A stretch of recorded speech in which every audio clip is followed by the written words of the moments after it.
Duh sang dewa dewaning aksara kuatno ati kawula anggen kula labuh tresna datan kendhat saking coba tak rewangi tak pateni lahire tresna kang suci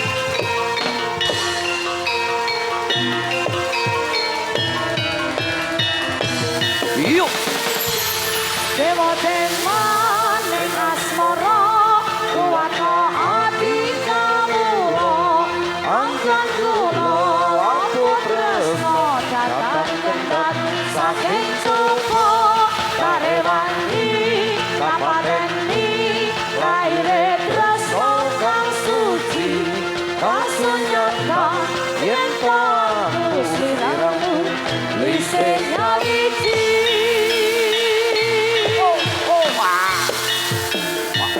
iyo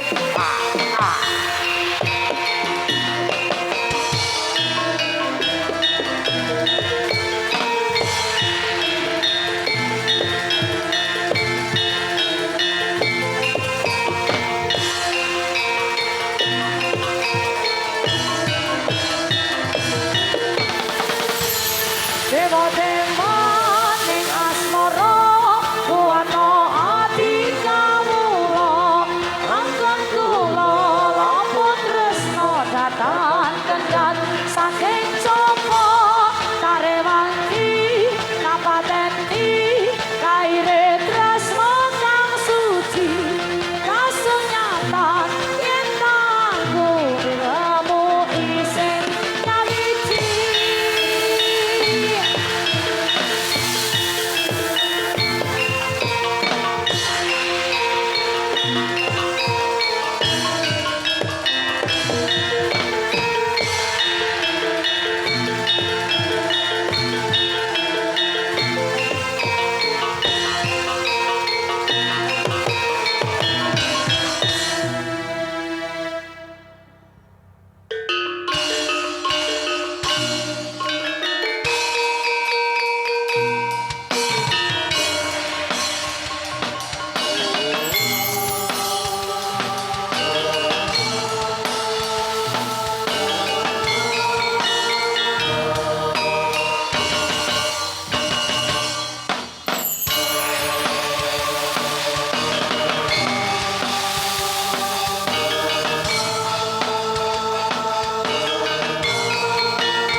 nalika samono ana ing kraton Boko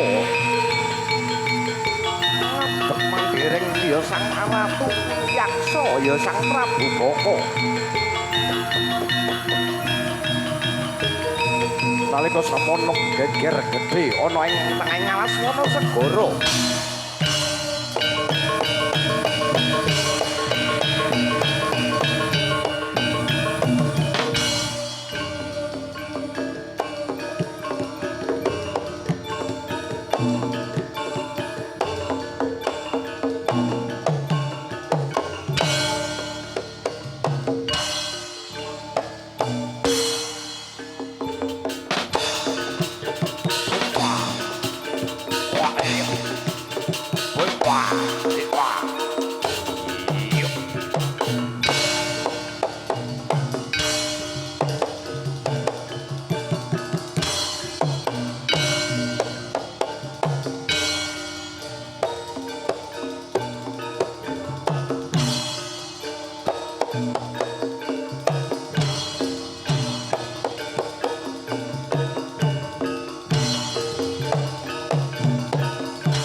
nalika sapono ning tengah Nyalaswana Segara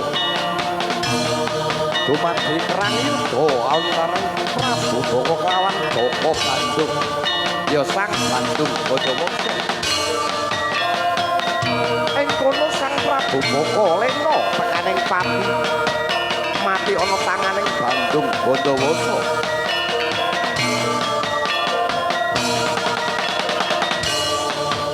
Kabeh para nayaka praja para kawula ana ing Kabupaten Boko padha nandhang Bukita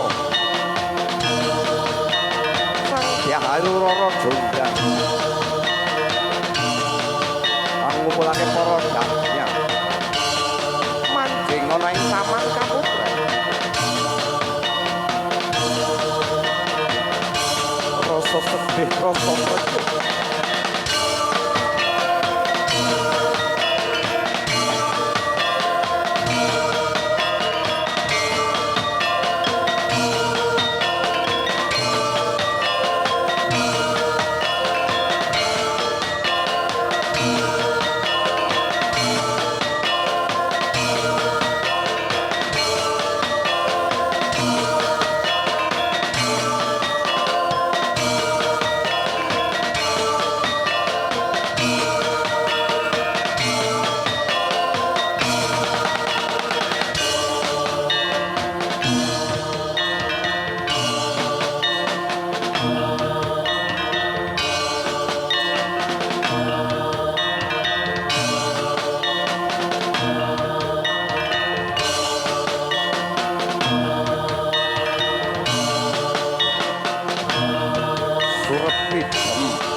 Basan surem jam peteng dadat lelimengan bumi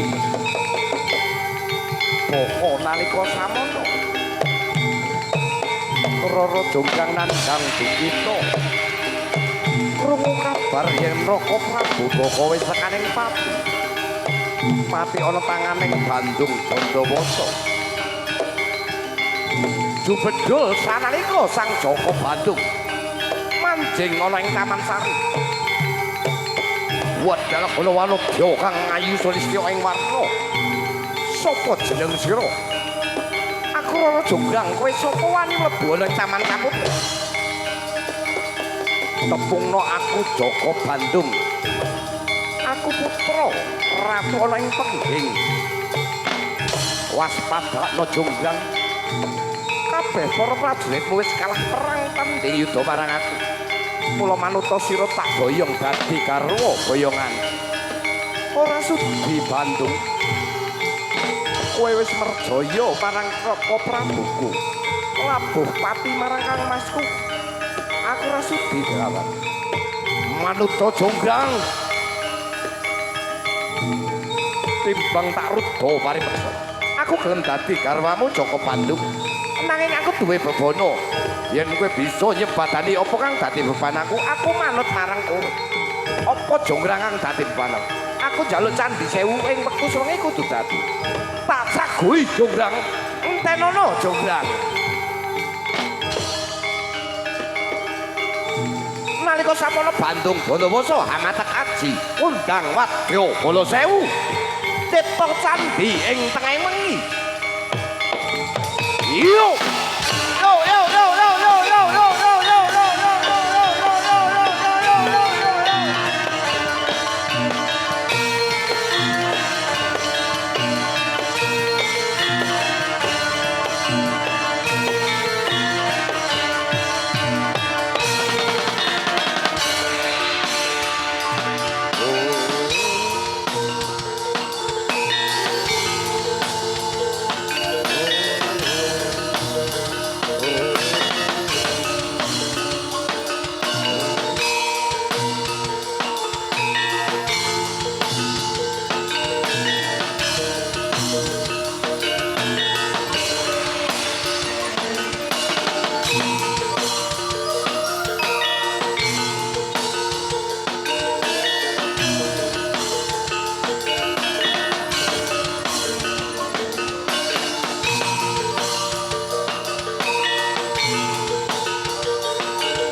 sinapung notwira pakampung laras jroning biaswara slopret tumurun kanggo kawulangun mangayon-ayon kamrisi ekrep ya sampur kang sinoplok rek mongandan-andan nyongklang beksa kempang sasat dewi kang yongane tiga rudo mabura busumo mreng antareksa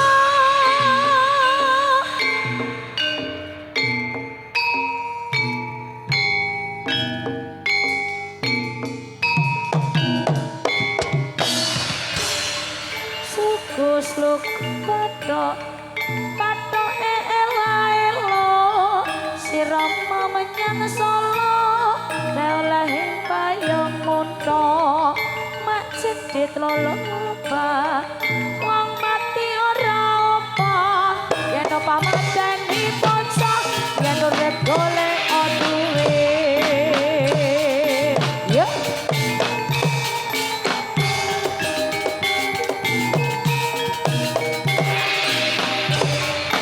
bersikirane ayo bangun negarane tas buka ikan belakang sama juga sambil ngomong para disampirke omai cedak rana berde dikek cilik sampane jompong sing tak irik bojone nonton ora-ora montore mabur motor mabur gede rodane golek cewek sing gede dhuwur gampang sambilake bersikirane yang bangun negarane sasuknya ikut belakang sama juga sambil ngomong suwe orang jamu godang telo suwe orang ketemu temu bisa gawe telo suwe orang jamu godang kuniran suwe orang ketemu temu bisa gawe pikiran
Prajuritan caranan kesetiane Bonde gendang senggah anut wiramane Sola sikra secara pabiragane Seni tradisi rembukan dan selesari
Waroke ngikut macan mangap megap-megap ujang ganong balio kiprah wis cocok kagunaan reok pranyata